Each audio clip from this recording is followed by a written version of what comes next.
I was wondering how different it would be, for example, when you have a self-contained classroom, to have multiple families and multiple classes. It's a lot of families to keep connected. It is. So I was wondering how you plan to attack that. Yeah, so one of the things that I forget who I was talking to. I was talking to one of my co-teachers, and they had mentioned something about how they first start off the school year with calling the parents, emailing the parents, just giving them something saying, hey, how are you? This is who I am. I'm your child's teacher.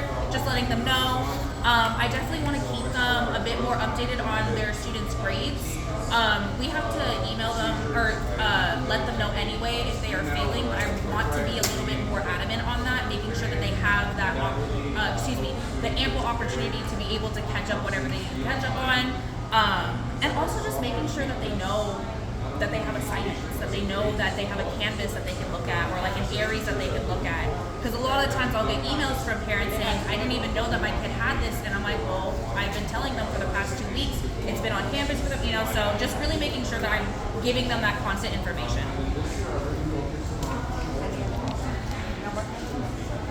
Okay. Well, this is Miss Lynn. She's an 8th grade English teacher at my school.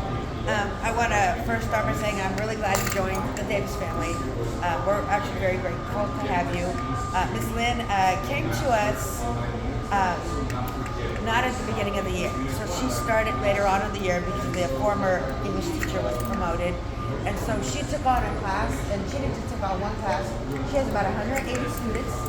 So she took on, and that's a big weight to carry because she's my entire 8th grade English teacher. So that's a big weight to carry. But she did come on. She was very excited. And I think she's done an amazing job at being part of our community. And when she came in, unfortunately, this is actually our roughest 8th grade class that we have had since I have been to Davis. These guys are something else. And she was a trooper. She kept going in there and doing what she needed to do. And so, I see that she said her biggest challenge was classroom management. Well, this year, I'm sure really tried you. Hoping for a better year, so it will be different. You'll start at the beginning of the year. This year taught me so many things that I will be using for next year. So. You know what? That's great, because I know when I first started teaching, we were back in the day, I don't know if you were here, when you first started, I was getting all the bad kids. You don't know? No, I know that part. They did. This was 25 years ago, they dumped all the common kids into one classroom if you were new. If you came in the middle of the year, they would just, I was in elementary, and they put them all in one class, and that year was something else. And it just gets easier. You start knowing how to, not just manage the classroom, but put them around in different seating. Anyway, Miss Lynn has she has a really great knowledge of English skills. She knows content really well, and she delivers it really well. And you talk about the engagement afterwards. I know during her lessons, though, you can't help but be engaged. I mean, she's so bubbly, and her voice just, penetrates the whole room, and she does get the kids' attention. So I see great things for you. Thank you. Hopefully this year with those best scores. And next year I can only see it. I just see you just getting better and better Thank and you better. very much. I appreciate it. Thank you for being at Davis, and I appreciate it. I appreciate it. I appreciate you. It's hard because you go through the day. Sometimes you don't see these teachers all the time. Yeah. You get busy doing whatever, and I'll run past her passing sometimes. But I'm glad I had this opportunity to actually talk to this. Thank you. I appreciate that. You're welcome. I'd like to commend Ms. Ward actually for that tremendous significance role that we have shown since the beginning of the course. Classroom management actually has improved significantly. She's learned the art of meeting students according to their abilities and at the same time their behavior. And she knows how to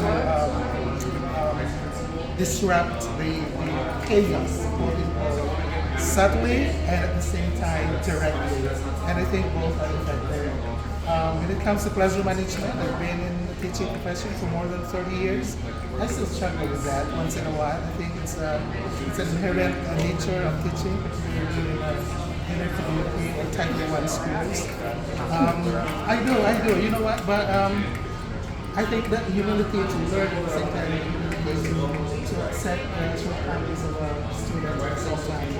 Be a parent when you're not actually a parent, because all parents are teachers, but not all teachers are parents.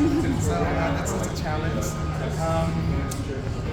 I think your patience and commitment is really amazing. I'm very, very proud of your accomplishment and your growth.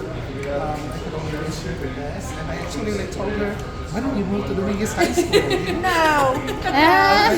She stayed right here with us. No, we're not letting Miss Lynn go. Because her knowledge of the content is superb. Yes, thank you. Your message is something that It is. so, don't feel bad when some students misbehave. We have that challenge. And it's great, we basically did own each other. Yeah. Like, I didn't even know. Well, it was basically the same thing, so. And thank you so much for allowing me to work with you. Thank you. It's a privilege and honor. Congratulations. Yay.